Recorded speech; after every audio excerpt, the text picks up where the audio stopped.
Let me explain how America was a 400-year punishment for African Americans for their ancestors handing Jesus over to be crucified. African Americans are really the tribe of Judah. And when Jesus was crucified, they were the only tribe left in Israel. The other 11 tribes had been scattered by the Assyrians and Babylonians. And this is why the Greeks started calling them Jews, short for Judah. So when Jesus was born, he's born to the tribe of Judah, today known as African Americans. African Americans are the direct blood relatives of Jesus. And they're the ones that handed Jesus over to the Gentiles and said, he's not the Son of God. So God said to African Americans' forefathers, I'm gonna hand your sons over to the Gentiles and say, you're not my people. African Americans' forefathers, they handed Jesus over to the white man to be whipped, stripped, humiliated, tortured, forced to carry the cross hung from a tree. So God said to African Americans' forefathers, I'm gonna hand your sons over to the white man to be whipped, stripped, humiliated, tortured, forced to carry things and hung from trees. This 400-year punishment will be the fourth beast from the book of Daniel that would subjugate Israel. The first being Egypt, Assyria, Babylon. This fourth beast would be the longest and the hardest. This 400-year punishment is what God said to Abraham in Genesis 15:13, where he says, Abraham, know for certain that your descendants will be strangers in a country not their own, where they worship wood and stone, and they'll be slaved and mistreated for 400 years. So he said they'll be in America where there will be Christian and Muslim, and they'll be enslaved and mistreated for 400 years. The first slaves came to America 1619 in Jamestown, Virginia. 2019 is 400 years. He said, then I'm going to punish the nation they served as slaves. That's 2020. He said, then I'm going to bring them out with great possessions. So the curse that was on African Americans is now on the Gentiles. And that's why things haven't been the same since 2020. But getting back to when after African Americans' forefathers, the tribe of Judah, handed Jesus over, 40 years later, Rome destroyed Jerusalem in 70 AD. And African Americans, the tribe of Judah, escaped into Africa. Now, Lot had escaped into the Middle East, or had been living in the Middle East. Well, God then raised the Muslim conquest to push him out of the Middle East and get him into Africa. Some had escaped into Europe, had been living in Europe, and been enslaved in Europe. Well, God then, the Muslim conquest was 700, 600 AD. Well, then the Catholic was 1200 AD. So about 600 years later, God used the Catholic Church to push African Americans, tribe of Judah, out of Europe and Spain and get them into Africa. And once he got us all into Africa, he then had the Arabs, the Africans, who are Gentiles, and the Arabs, the Africans, and the Khazarians, the ones claiming to be Jews today. They were running the slave trade, or the transatlantic slave trade. They owned the slave ships and stuff eventually. But they had us all, once God had us rounded up in Africa, then he had the Gentiles sell us into slavery. And once we got to America, African Americans got to America, that's when our 400 years begun. The 400-year punishment is all broken down in Deuteronomy 28. All the curses of Deuteronomy 28, what would happen to African Americans. Essentially, what God wanted to do was to make them a no people for making him a no God.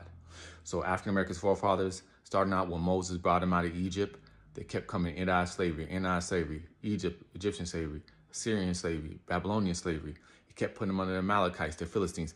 All the Old Testaments about how he's trying to get his people to stop trying to be like the Gentiles, worship the Gentile gods. Because the Gentile gods, if you wanted to be gay, you worship the gay god. If you wanted to have revenge on your enemies, you sacrifice your child to this god. If you want to have orgies, you give your child to be a child prostitute in a temple, to be a temple prostitute for this god. So you were giving up your children to be killed or molested to worship these gods so you can do all these sins.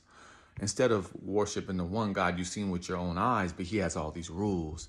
And every time you break the rules, you sin, you have to give a sin offering. You have to give one of your bulls, some of your money every time you sin. You're sinning all the time. Then they have festivals every year where you go then give more of your herds to God. So you have this God with all these rules you had to give money to all the time. But then you have these other gods who you can sin. All you have to do is do evil. So God would bring us in and out of slavery, in and out of slavery. And every time we go in slavery, we go in punishment, we would repent and we'd be humbled and we'd come back to him. So finally God said, you know what? You're not accepting my word on paper. I'm gonna put my word in flesh. And then we handed him over. So that was the last straw for God. So God would create America to do all that we did to him with all that to us. So we made him a no God. He made us a no people. We didn't know we was Judah. We didn't know the book was about us the whole time. Just like we replaced him with the fake gods. He replaced us with a fake people. We weren't Africans. Everything that we built, no matter how fast we run, because we still have the blessings. Judah still has the blessings that Abraham gave to Isaac, Isaac to Jacob, Jacob to Judah. That's why African Americans have all these abilities nobody has. They run the fastest, they jump the highest. They made all the music genres. Everything they touch turns to gold. When you're in their presence, it kind of pushed you back. If you notice, when you're in the presence of Africans, you're kind of like not on guard. But when you get in the presence of African Americans, something about them just push you. It's this blessing that they're fighting for in the book of Genesis. So God says you're still going to have those, because God doesn't take your blessings away, but he'll turn them into curses. God's not what they would call an Indian giver, which we shouldn't even say that, but he'll turn them into curses. So yes, you're still going to run the fastest, jump the highest, all those things, but you're going to be in the ghettos, you're going to be in the prisons, you're going to get the worst of everything.